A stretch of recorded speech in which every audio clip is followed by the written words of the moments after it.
सबसे जो जरूरी चीज होती है किसी भी मुल्क के लिए, स्ट्रेटजी से पहले एक स्टेप होता है। स्ट्रेटजी से पहले स्टेप ये होता है कि जो आपकी अवाम है उसको, जो अवाम में बैठे हुए लोग हैं उनके ऊपर एतमाद हो, क्योंकि अवाम हमेशा उस लीडर का कहना मानती है, उस लीडर के पीछे चलती है जिसको वो दिल से चाहती है, जिसको वो दिल से प्यार करती है। जरदारी आपको पता है सिंध का सबसे बड़ा डाकू है, पूरे सिंध को उसने महरूम करके रखा हुआ है। बिलावल भुट्टो अगर पाकिस्तान का वजीर आज़म बनता है तो इससे बड़ा जुल्म पाकिस्तान का कोई नहीं होगा। मैं इमरान खान साहब के साथ नहीं, मैं अपने मुल्क के साथ खड़ा हुआ हूँ। आपको क्या लगता है कि 3 माह के अंदर इलेक्शन हो जाएगा? सब्सक्राइब करें और बेल दबाएं ताकि कोई खबर रह न जाए। अस्सलाम वालेकुम नाज़रीन, मैं आपका मेज़बान अनस गुंदर, आप देखें बोल न्यूज़। नाज़रीन हमारे साथ मौजूद हैं पाकिस्तान तहरीक इंसाफ के रहनुमा चौधरी औरंगजेब साहब। बात करेंगे कल एक फैसला है इलेक्शन कमीशन की जानिब से और पाकिस्तान तहरीक इंसाफ काफी नाखुश नजर आई है। अब पाकिस्तान तहरीक इंसाफ क्या करने वाली है और इलेक्शन कब तक होंगे, या फिर ये पाकिस्तान तहरीक इंसाफ के जो लोग हैं वो सड़कों पर रहेंगे, लोग ये कहते हैं, जो साहब से राय लेते हैं। सर ये बताएं, कल जो फैसला है इलेक्शन कमीशन की जानिब से, नाखुश हैं आप, ऐसा क्यों है?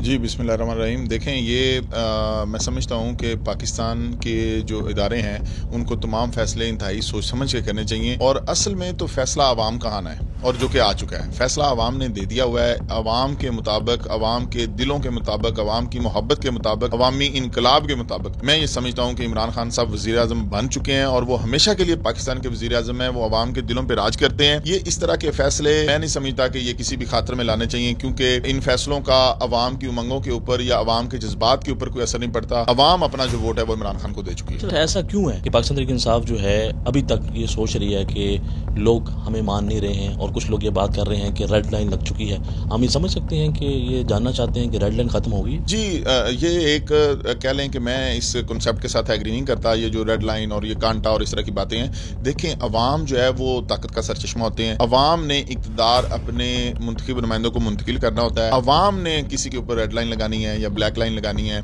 मैं नहीं समझता कि पाकिस्तान में कोई और ऐसी कुव्वत मौजूद है जो किसी पर रेड लाइन लगा सकती है। पाकिस्तान की अवाम अगर ऐसी कोई लाइन लगी भी हुई है तो उसको मिटा देगी। तो सब ये बताएं कि अगर आप वापस आ जाते हैं तो आपके पास क्या स्ट्रेटजी है कि पाकिस्तान की जो हालात है वो बेहतर कर पाएंगे? जी देखें, सबसे जो जरूरी चीज होती है किसी भी मुल्क के लिए, स्ट्रेटजी से पहले एक स्टेप होता है। स्ट्रेटजी से पहले स्टेप ये होता है कि जो आपकी अवाम है उसको, जो अवाम में बैठे हुए लोग हैं उनके ऊपर एतमाद हो। तो सबसे पहला स्टेप ये होगा कि अवाम का जो एतमाद खत्म हो चुका है इस सिस्टम से, इस मुल्क से, इस मुल्क के इदारों से। जैसे ही पीटीआई की गवर्नमेंट आएगी, सबसे पहले हमारे ओवरसीज पाकिस्तानी का और हमारे मुल्क की अवाम का एतमाद बहाल होगा। उसके बाद जो हम रोड मैप देंगे इंशाल्लाह ताला अवाम उसके ऊपर अमल करेगी, क्योंकि अवाम हमेशा उस लीडर का कहना मानती है, उस लीडर के पीछे चलती है जिसको वो दिल से चाहती है, जिसको वो दिल से प्यार करती है। तो इमरान खान साहब को जो पाकिस्तानी अवाम है, पाकिस्तान के लोग हैं, वो दिली तौर पर प्यार करते हैं। तो इंशाल्लाह ताला आपको पता है कि हमारी जो स्ट्रेटजीज थी आपके सामने, पाकिस्तान की मईशत पाकिस्तान तरीके इंसाफ के दौर में कितनी स्टेबल थी।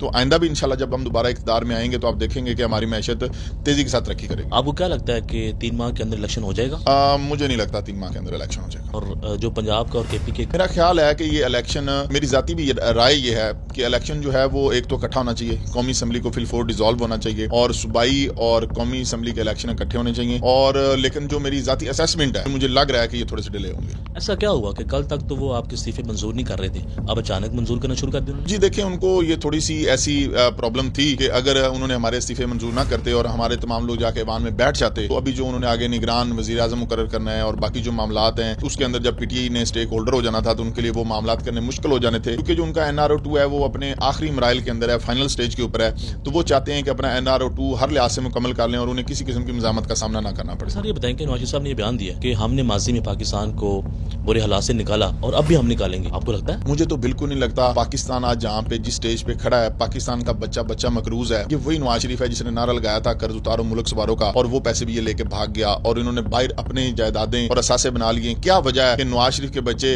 अमीर से अमीर होते गए और पाकिस्तानी इमाम गरीब से गरीब होते गए? तो आपको लगता है कि इस जरदारी साहब के जो बेटे हैं बिलावल भुट्टो साहब, अगर वो पाकिस्तान के प्राइम मिनिस्टर बन जाते हैं, जो लोग बातें कर रहे हैं, आपको लगता है कि वो बन जाएंगे और मुल्क की हालत बेहतर कर पाएंगे? मैं इसका बिल्कुल मुखसरन जवाब देना चाहूंगा कि बिलावल भुट्टो अगर पाकिस्तान का वज़ीर आज़म बनता है तो इससे बड़ा जुल्म पाकिस्तान का कोई नहीं होगा, क्योंकि वो इस अहल ही नहीं है। और मैं समझता हूँ कि इतने नाबालग एक शख्स को, जो सोच के अंदर नाबालग है, जो किरदार के अंदर नाबालग है और जिसका बाप जरदारी है, वो इस मुल्क को क्या डिलीवर करेगा? हालात बेहतर नहीं कर पाएगा, कभी भी नहीं कर सके। मुझे बताएं कि पाकिस्तान तहरीक इंसाफ इलेक्शन की तरफ जाती है, वो कहते हैं इलेक्शन करवाए जाएं, तो अचानक क्या हुआ कि कराची के अंदर जो बल्दियात के इंतखाबात हुए, कोई इतनी अच्छे मार्जिन से या कोई सीटें निकालने में आप नाकाम हुए? कहाँ पे गलतियां कर रहे हैं? जी देखें, आपको पता है कि हमारा पाकिस्तान तहरीक इंसाफ का जो सारे का सारा जोर है या हमारी सारी की सारी तवज्जो है वो हमारी ये है कि हमारे मुल्क पूरे के अंदर इलेक्शन हो और पूरा मुल्क जो है हमारा वो इलेक्शन के बाद जिसको जमात को ये कौम पाकिस्तानी अवाम मैंडेट देती है वो इख्तियार में आए। एक तो ये है कि चूंकि हमारी तवज्जो कुछ दूसरी मामलात की तरफ थी और सबसे बड़ी बात आपको यह है कि जरदारी, आपको पता है सिंध का सबसे बड़ा डाकू है, वो वोट पे भी डाका डालता है, वो लोगों की जेब पे भी डाका डालता है, जरदारी लोगों के वसाइल पे भी डाका डालता है, पूरे सिंध को उसने महरूम करके रखा हुआ है। तो ये बेसिकली वोट के ऊपर डाका डाला गया। पीटीआई वहां की विनर जमात थी और ये वोट के ऊपर डाका डालने की वजह से हमारे कैंडिडेट लूज। मैशत किस तरह मजबूत करेंगे? मैशत का इंशाल्लाह ताला हम हमारा मैशत को बेहतर करने का सबसे बड़ा प्लान ये है कि हमारे जो ओवरसीज पाकिस्तानी हैं सबसे ज्यादा वो इंशाल्लाह पाकिस्तान में पैसा भेजेंगे। उसके बाद हम एग्रीकल्चर को बेहतर करेंगे, उसके साथ हम अपनी जो रियल एस्टेट इंडस्ट्री है उसको बेहतर बनाएंगे, उसके साथ हम इंशाल्लाह ताला टूरिज्म पे काम करेंगे, जॉब्स प्रोड्यूस करेंगे। जो पहले जहां पे तरक्की का सफर रुका था इंशाल्लाह वहां से तरक्की का सफर दोबारा शुरू। अच्छा सर, आप ये बताएं कि पाकिस्तान तहरीक इंसाफ को आपने तब ज्वाइन किया जब सब छोड़ के जा रहे थे, तो क्या आपको किसी ने धमकियां नहीं दी? क्या आप डरे नहीं? क्या आपको किसी ने फोन कॉल्स नहीं की? नहीं, अल्हम्दुलिल्लाह मुझे किसी ने धमकी नहीं दी और वो इसलिए नहीं दी क्योंकि उनको पता है कि मैं धमकियों से डरने वाला नहीं हूँ। ऐसी क्या सोच है कि मुश्किल हालात में इमरान खान के साथ खड़े हो गया?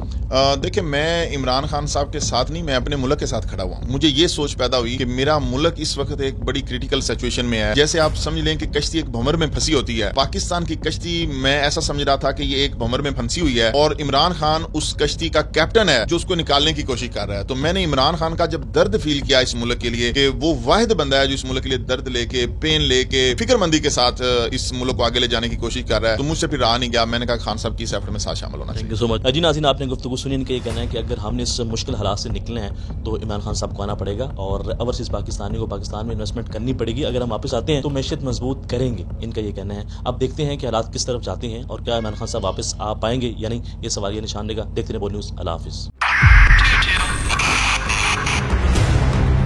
2022 बहुत सारे तोहफे भी देखे गया पाकिस्तान की आवाम को। पाकिस्तान की आवाम को एक तोहफा ये दिया कि आवाम को पता चल गया कि पाकिस्तान का मीडिया क्या है। साल 2022 में सबसे ज्यादा देखे जाने वाला चैनल बोल न्यूज रहा नंबर 1। हमने बहुत सारे शोज और ट्रांसमिशंस की, पूरा साल मुसलसल जदोजहद में निकल गया कि ये वोट ऑफ कॉन्फिडेंस के पीछे कौन लोग थे। तोड़े रेटिंग के सभी रिकॉर्ड। सोशल मीडिया पर भी सबसे ज्यादा तेजी से 2.4 बिलियन व्यूज का संगे मील अबूर किया। एंकर्स को भी आवाम में सबसे ज्यादा मकबूलियत मिली और सोशल मीडिया पर भी बोल रहा सब पर भारी। सब्सक्राइब करें और बेल दबाएं ताकि कोई खबर रह न जाए।